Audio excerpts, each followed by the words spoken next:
Olá e bem-vindos a mais um episódio de Liberdade para Escolher. Meu nome é Fábio e no programa de hoje a gente vai falar sobre um serviço de internet através de satélites que está disponível no Brasil e acabou de ficar mais barato para os consumidores, a Starlink. Vamos falar também sobre a crise energética na Europa e como é que isso afeta os consumidores no mundo e no Brasil. E vamos terminar prestando homenagem para um homem que deixou o mundo um pouquinho mais livre.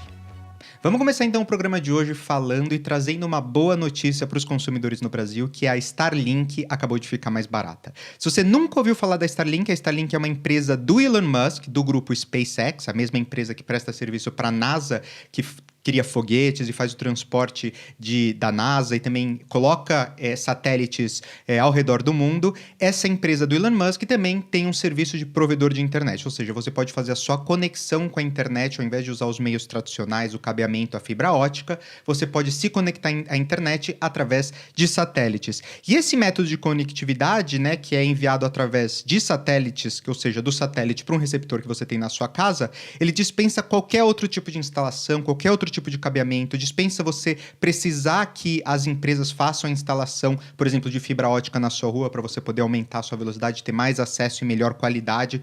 Isso acontece muito, principalmente em áreas afastadas, áreas rurais, onde você com certeza não tem fibra ótica, não consegue ter um acesso de internet rápido. A Starlink está entrando nesse mercado justamente para dar um serviço de alta qualidade, uma alta velocidade para os consumidores através da internet por satélite. Então é muito bom, principalmente para locais remotos, onde você não tem infraestrutura das empresas hoje que já prestam serviço no Brasil. O satélite, o que faz isso de diferente, né? Como é que eles conseguem entregar essa velocidade tão bacana dentro da Starlink nessa nova tecnologia?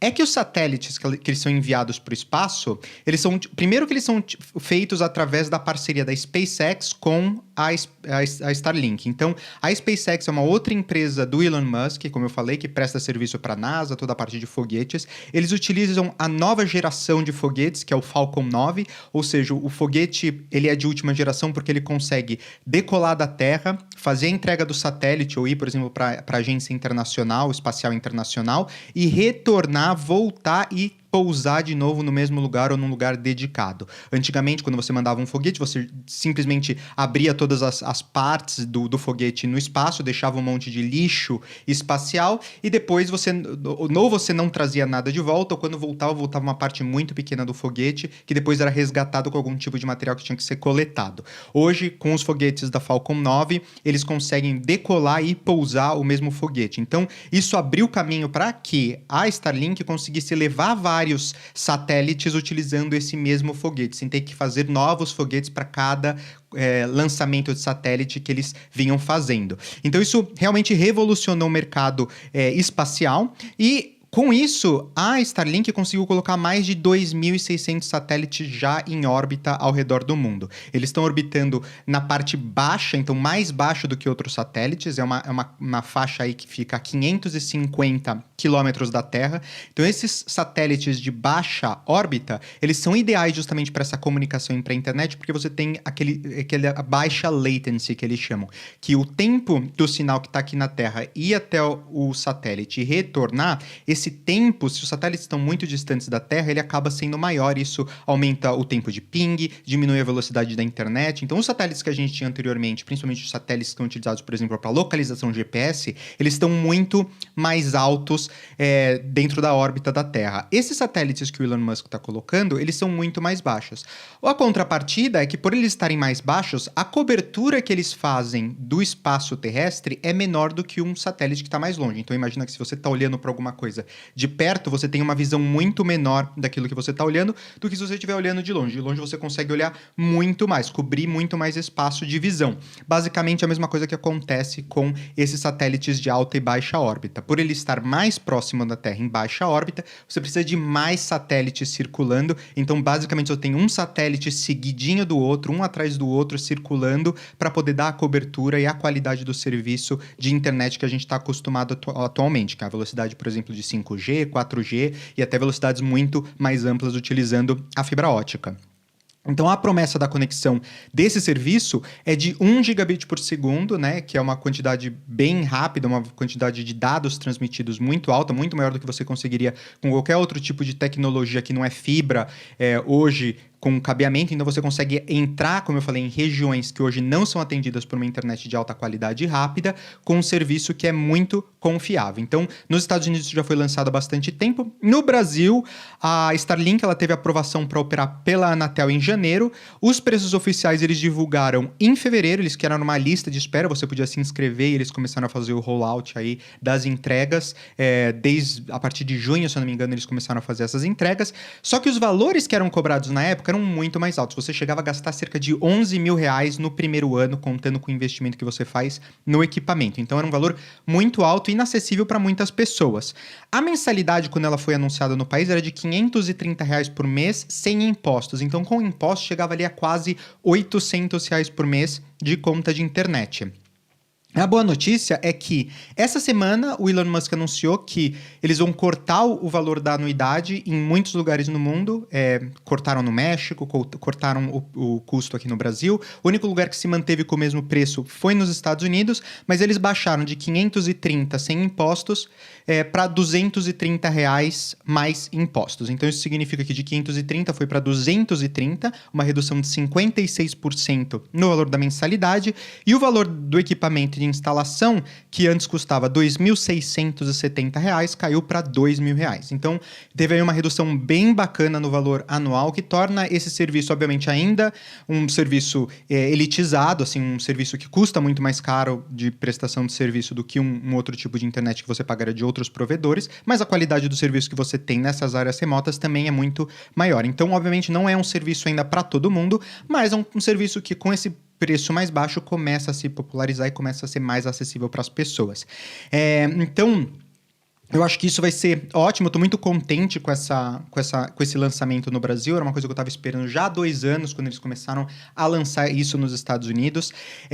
Por enquanto, a cobertura no Brasil ela se limita às regiões sul e sudeste, como vocês podem ver aqui nesse mapa de cobertura que eu estou mostrando.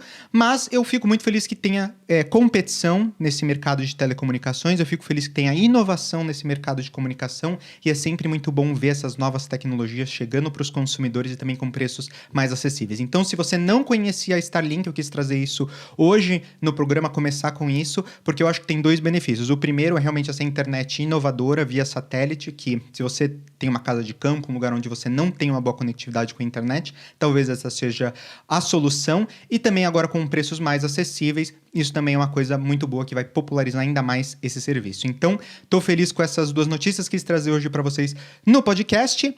Antes da gente entrar no próximo episódio, eu queria pedir para você curtir esse vídeo, se inscrever no canal, também clicar ali no sino para você ser notificado quando novos vídeos são postados no canal. E eu estou agradecendo aqui vocês também por estarem apoiando o canal até hoje. Ele tem crescido semana após semana, então eu estou muito feliz com isso.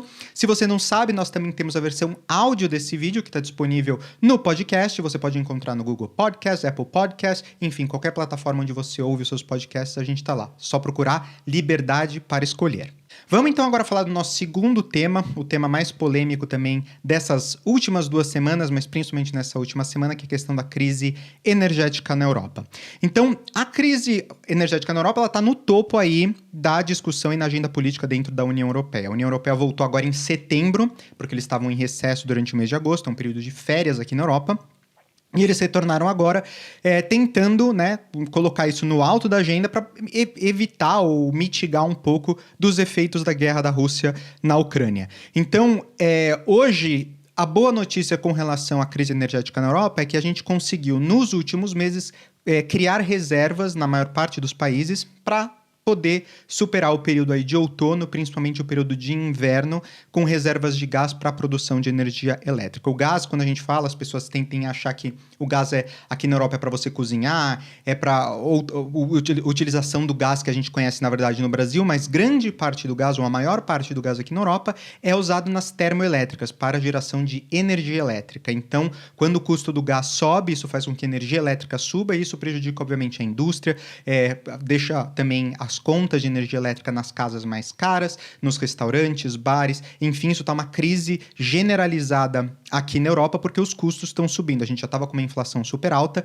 e o alto custo do gás e o alto custo da energia elétrica em decorrência acabam também aumentando a inflação e aumentando as pressões e os custos em cima dos consumidores e também das empresas que produzem os produtos. Isso também aumenta o custo dos produtos finais para o consumidor. Enfim, é uma bola de neve que vai aumentando cada vez mais. Então, a boa notícia é que a gente conseguiu já aumentar bem as nossas reservas. Os países estão na média aí com 80%, tem alguns até melhor, 90% de reservas de gás para o período agora de inverno. Então, querendo dizer que até o final do inverno a gente precisaria de 100% desse valor, 100% de reserva de gás, desse número. A gente está na faixa entre 80% e 90% do que a gente precisa para superar esse período de inverno. Então, a gente está com algumas reservas boas, mas um inverno frio pode significar que isso não seja suficiente para manter as indústrias funcionando a todo vapor e também o aquecimento e as famílias em casa servidas com energia elétrica e com aquecimento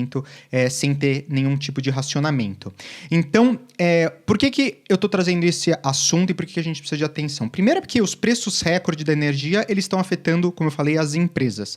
Então, os governos estão se preparando aí para o pior, eles estão já estudando possibilidades de racionamento de energia, apagões, se a gente tiver um inverno realmente muito frio e a gente não conseguir domar a demanda por energia elétrica, e também uma reação da população com relação à conta de energia elétrica muito alta. A gente vai falar um pouco mais aqui no episódio, mas já tem em vários lugares na Europa as pessoas queimando suas contas, completamente revoltadas, porque o valor, em alguns casos, subiu 1000% o valor da energia elétrica, as contas de energia elétrica em alguns lugares. Em Nápoles, por exemplo, as pessoas estão pagando 5, 6 vezes mais numa conta de energia elétrica do que eles estavam pagando anteriormente. Então, as pessoas hoje estão realmente muito revoltadas com isso e os governos vão ter que ver o que fazer.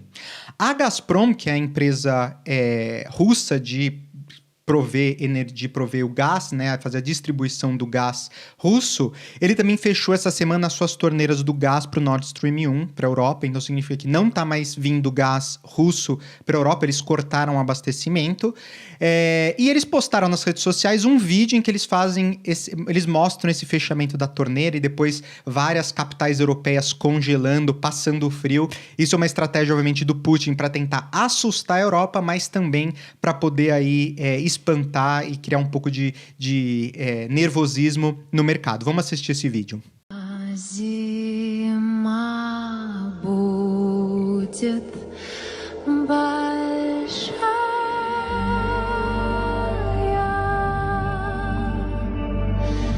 Вот взгляни-ка за рекой.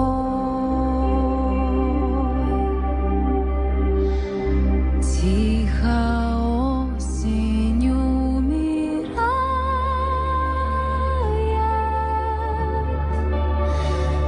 машет желтою рукой. И сугробы сокрушая,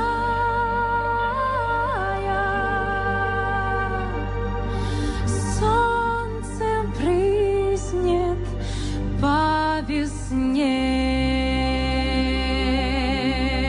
А зима будет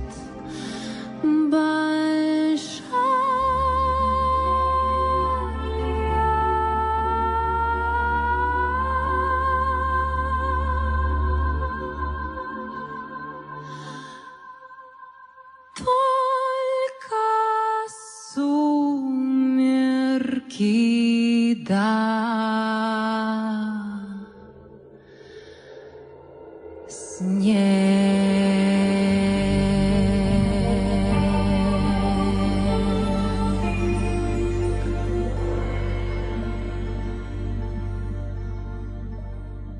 A pergunta, então, é o que a Europa vai fazer agora que a Rússia fechou completamente a torneira que estava vindo uma quantidade ainda pequena de gás, mas vinha gás ainda russo para a Europa, né? Então a Comissão Europeia nas últimas semanas ela estava se gabando um pouco, dizendo que eles conseguiram reduzir a dependência do gás russo de 40% para apenas 9% desde que começou a guerra na Ucrânia. Mas a realidade é que o gás russo ele vem sendo vendido para a China, e a China está revendendo esse mesmo gás russo para a Europa com uma margem de lucro muito mais alta e está ganhando muito dinheiro em cima disso. É muito bom, obviamente, para a China, que está comprando gás barato, colocando markup, um preço muito mais alto e revendendo, ganhando dinheiro em cima disso, revendendo isso para a Europa. Eles também estão pagando direto para a Rússia em rublos, eles não estão tendo que pagar nada em dólar, essa transação $0 entre China e Rússia, o que é muito bom também para a Rússia, que está conseguindo manter um rendimento, está conseguindo continuar vendendo o seu gás mesmo com as sanções que a Europa colocou. É péssimo simplesmente para a Europa, que hoje está tendo que pagar muito mais, um preço muito mais alto pelo mesmo gás que poderia estar vindo pela tubulação do Nord Stream. Eles estão, de certa forma, continuam contribuindo, dando dinheiro para a Rússia, agora com a China como intermediário. Então, os consumidores na Europa estão sofrendo muito com essa alta do gás e com essa alta do preço da energia elétrica. Vale também lembrar que, além de garantir os suprimentos, como eu falei, as reservas de 90%, 80% do suprimento de gás, a União Europeia já também está estudando formas de como eles vão lutar pela alta demanda que já começa a acontecer agora em outubro. Então, eles querem tentar segurar o máximo possível a demanda em outubro para poder utilizar essa reserva de gás no período de inverno mesmo, que daí iria de novembro até fevereiro, que são os meses mais frios aqui na Europa, né? A Alemanha, a Espanha e a Itália, eles já anunciaram medidas mais abrangentes para tentar reduzir a demanda, incluindo alguns limites de temperatura e algumas reduções nas horas de abastecimento. Então, o que eles estão fazendo, principalmente aqui na Itália, eu posso dizer com um pouco mais detalhes, é que eles já estão para implementar até o final de setembro limite na temperatura, o que significa que já é regulamentado por lei a temperatura que prédios comerciais e prédios residenciais têm que ficar durante o período do aquecimento de inverno. Eles vão reduzir essa temperatura em 1 ou 2 graus para poder economizar gás e energia elétrica durante esse período. Eles também vão reduzir a quantidade de horas, então normalmente são 16 horas por dia que o aquecimento fica ligado. Essas 16 horas estão distribuídas ao longo do dia, não são 16 horas contínuas. A lei diz que tem que ser tantas horas no período da manhã, tantas horas no período da tarde, tantas horas no período da noite. Eles vão reduzir também, então ter pelo menos 1 a 2 horas a menos por dia no tempo que o aquecimento fica ligado, para poder também economizar nisso. E eles vão também postecipar o início e antecipar a conclusão do período de inverno de aquecimento. Então também é regulamentado por lei a data do ano em que inicia a ligar os aquecimentos nas residências e nos estabelecimentos comerciais, e também é regulamentado a data que tem que parar de ter o aquecimento ligado. Eles vão tentar postecipar em entre uma semana e 10 dias o início, e vão tentar antecipar também no mesmo período, 1 semana, 10 dias, a conclusão, o que significa que as pessoas vão acabar passando um pouco mais de frio dentro de casa, mas o objetivo é economizar aí milhões, se não bilhões de metros cúbicos de gás, e também ajudar aí em tudo que eles estão tentando fazer para redução da demanda e tentar controlar o preço do gás nessa fase de desabastecimento, né? Em resposta a tudo isso que está acontecendo, essa semana também a Comissão Europeia ela propôs 5 medidas para lutar a alta do preço de gás. Eu vou tentar entrar aqui no detalhe de quais são essas medidas e porque eu acho que elas não vão funcionar.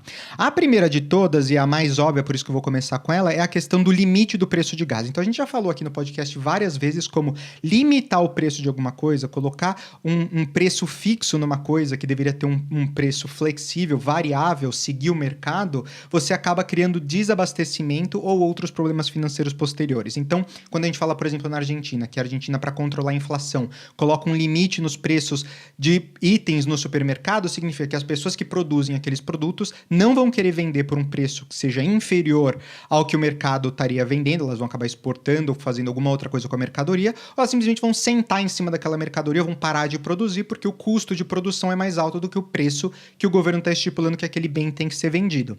Isso, quando a gente fala no mundo da energia e do gás, significa que normalmente a maior parte das empresas hoje de gás, de fornecimento de gás e energia elétrica, muitas delas são públicas, né, são estatais. Isso significa que as empresas vão ter que em trabalhar aí com um balanço negativo, né? Trabalhar com dívida, ou seja, eles vão vender mais barato do que custa para eles produzirem, e o governo vai ter que colocar dinheiro em cima para tapar buraco. Isso aconteceu, por exemplo, no Brasil, no governo Dilma, quando ela travou o preço da gasolina e a gente teve que colocar dinheiro na Petrobras para a Petrobras não falir, não quebrar, porque eles estavam em grande prejuízo por causa do controle de preços. Então a primeira coisa que eles estão fazendo, a gente já está vendo que não vai dar certo, que é a questão do limite de preço. Eles vão propor um teto no preço de gás russo para tentar reduzir os custos, e as agências de energia também já estão pressionando os membros da União Europeia para adotarem medidas emergenciais de limite de preço no atacado para ajudar famílias e empresas a pagarem as contas de energia que estão crescentes. Então eles querem fazer um desconto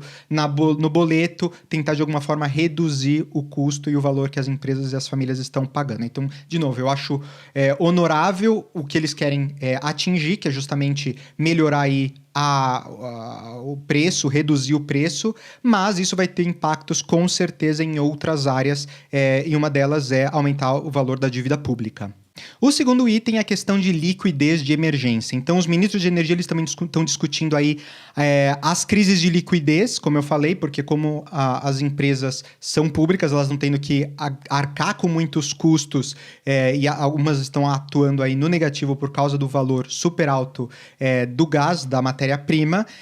Isso está criando um problema de liquidez no mercado, e os governos vão ter que tentar ajudar essas empresas, vão ter que ajudar elas a navegarem nesses mercados super voláteis. Um executivo da empresa norueguesa de energia Equinor ASA disse a Bloomberg que a crise energética na Europa poderia piorar ainda mais a menos que os governos forneçam liquidez para cobrir pelo menos 1,5 trilhão de dólares de dívidas das empresas. Então, a Equinor, por exemplo, essa semana estava aparecendo no Twitter que as suas ações, né, do seu valor estava sendo prejudicado por causa dessa crise. Tinha uma ameaça aí de que talvez essa empresa fosse à falência, virasse insolvente por todo esse trabalho que está sendo feito por trás dos bastidores para controlar o preço da energia, da matéria-prima energia, seja ela gás ou energia elétrica, né?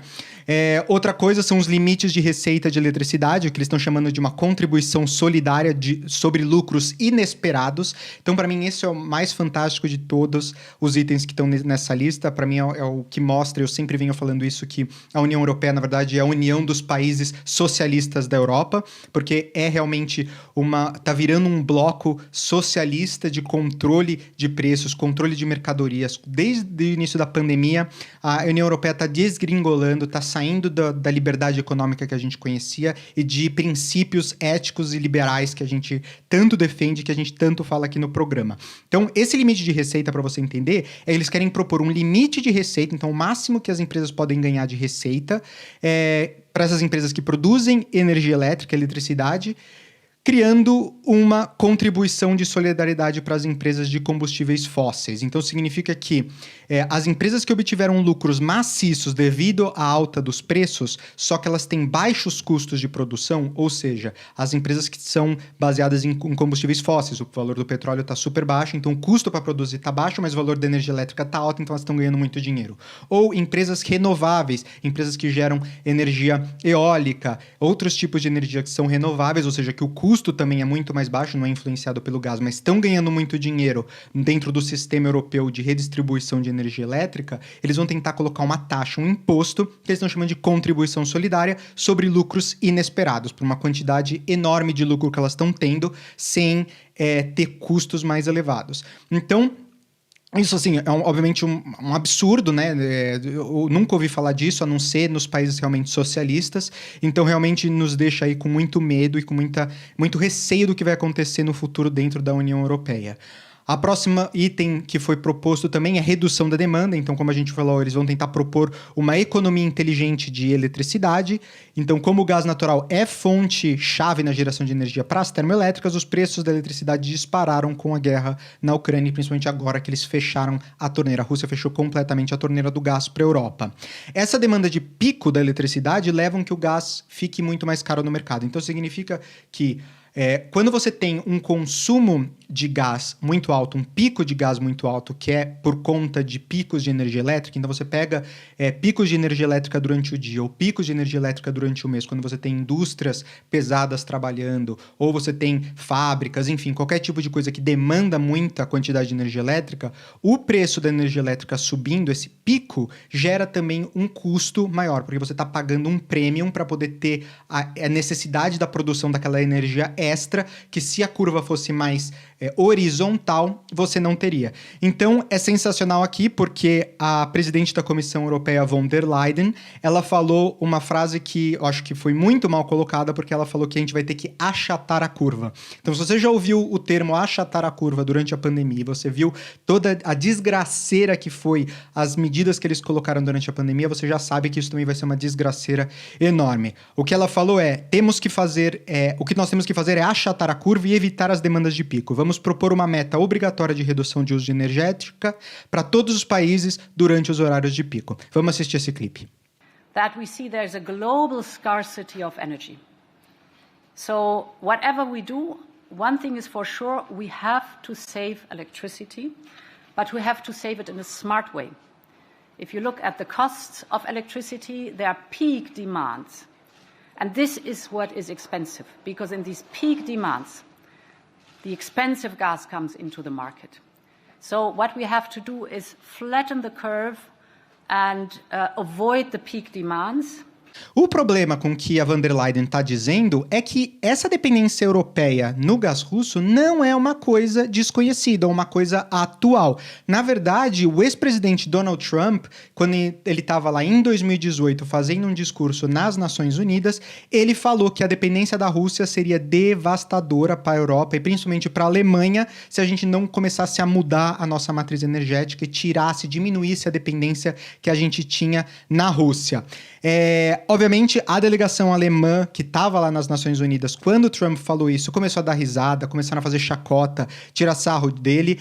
A Alemanha, inclusive, fez um comentário na época oficial completamente criticando essa mensagem do Trump nas Nações Unidas, e a mídia, obviamente, também caiu em cima dele, fazendo várias críticas com relação a esse comentário que ele fez. Mas vamos assistir o vídeo, porque agora eu acho que ele foi vindicado, o Trump, porque exatamente o que ele falou que ia acontecer em 2018 está acontecendo. Vamos assistir.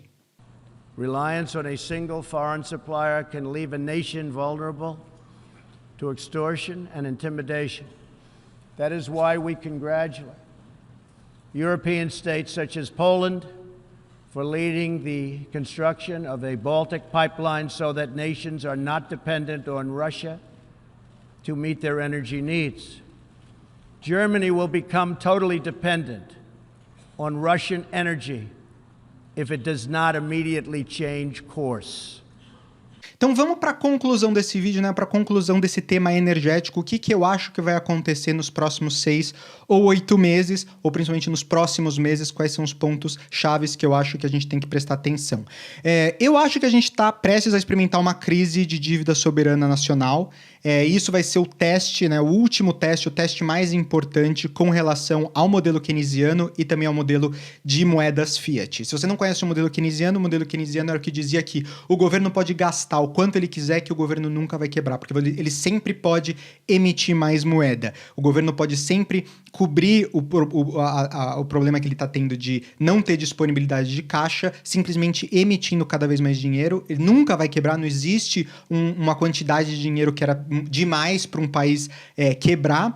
E o governo, então, poderia fazer todos os programas sociais, qualquer investimento em infraestrutura, que nunca ia faltar dinheiro, porque o governo ele pode simplesmente imprimir mais dinheiro para cobrir. A gente já falou muito aqui no programa como isso gera inflação, como isso gera um monte de outros problemas. Então, a gente sabe que o modelo keynesiano não funciona, mas os economistas nos últimos 20 anos, eles achavam que esse era o modelo, essa era a estratégia. Mais recentemente, nos últimos 5 a 10 anos, é que está se vendo que talvez o modelo keynesiano, essa desculpa de que não existe um limite, talvez não seja verdade. Na verdade, começou a se questionar isso em 2008, quando teve a crise de 2008. E esse questionamento cada vez mais está sendo levado em consideração qual que é o melhor modelo econômico. O segundo teste que eu falei é a questão do modelo de moedas fiat. Então, fiat significa que as moedas elas não são lastreadas em nenhum outro tipo de coisa. Então, hoje, os governos no mundo eles podem emitir quanta moeda eles quiserem, porque eles não são lastreados em nada. Antigamente, antes dos anos 60,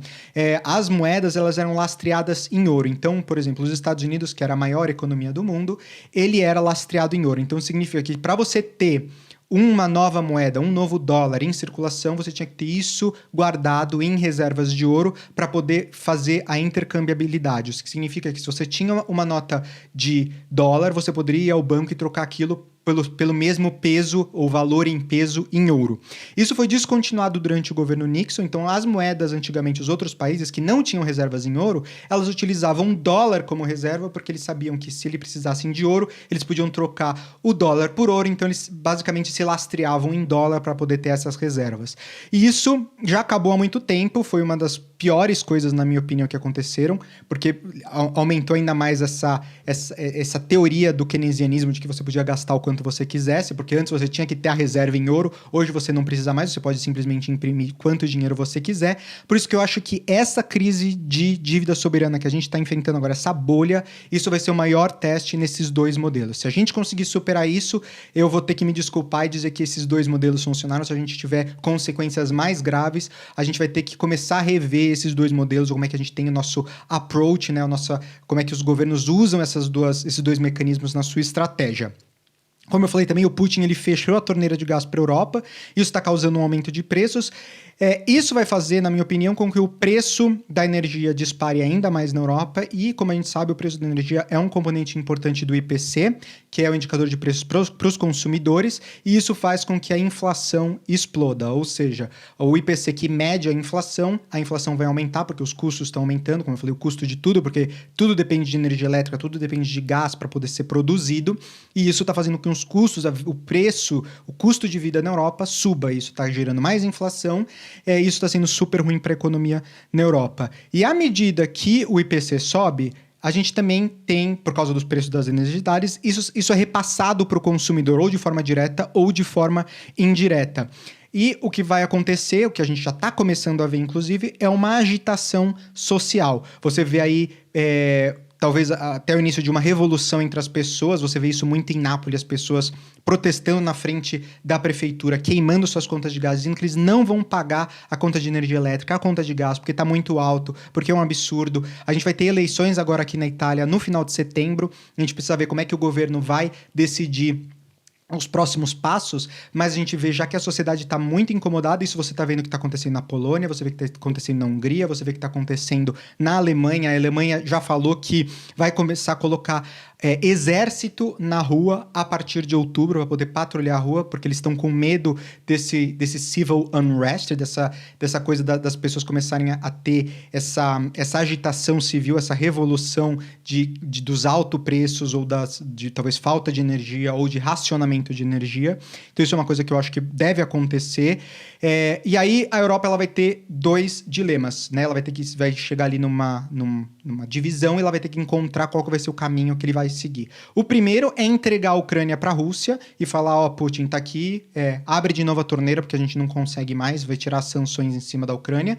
E o segundo caminho não, vamos seguir firme aqui na Ucrânia e vamos simplesmente imprimir mais dinheiro para poder pagar essa conta, reduzir os impactos na vida dos consumidores. Eu acho que a Europa ela já está funda demais nessa situação da Ucrânia. Eu já falei isso no passado, como eu acho que a Europa não deveria ter entrado tanto nessa questão da Ucrânia, mas a gente já está muito envolvido nessa situação para voltar atrás agora, então acho que é muito mais fácil para eles imprimirem dinheiro, até porque a Comissão Europeia, Bruxelas e os burocratas que estão lá, eles seguem muito esse modelo de keynesiano, eles seguem muito essa regra, essa lei de que não existe um limite para gasto público, você pode gastar o quanto você quiser que o país nunca vai quebrar.